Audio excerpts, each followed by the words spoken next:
ঈদের ছুটি শুরুর প্রথম দিনেই বাস, লঞ্চ, ট্রেনে ঘরমুখ মানুষের ঢল। রেলে স্বস্তি, মহাসড়কে যানবাহনের চাপ, অতিরিক্ত ভাড়া নেয়ার অভিযোগ। এবারকার লস অনেক বেশি, মানুষও যাইতেছে, আগে ভাগে গেছে, এই জন্য মানুষের চাপটা অনেক কম।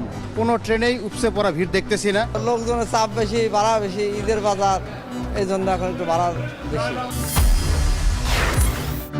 রেশনিং তুলে নেয় ফিলিং স্টেশনের স্বস্তি, পর্যাপ্ত তেল পাওয়ায় যাত্রীদের সন্তোষ। ঈদের আগে সংকটের আশঙ্কা নেই বলছেন পাম্প মালিকরা। রাজধানীর বর্জ্য ব্যবস্থাপনা আধুনিকায়নের উদ্যোগ। যন্ত্র আমদানি না করে দেশে উদ্ভাবনের তাগিদ প্রধানমন্ত্রীর। বুয়েট প্রকৌশলীদের সঙ্গে বৈঠক। হকারদের তালিকা করে পুনর্বাসনের বিষয়ে ভাবছে সরকার। সড়ক ফুটপাত দখলকারীদের আইনের আওতায় আনার তাগিদ।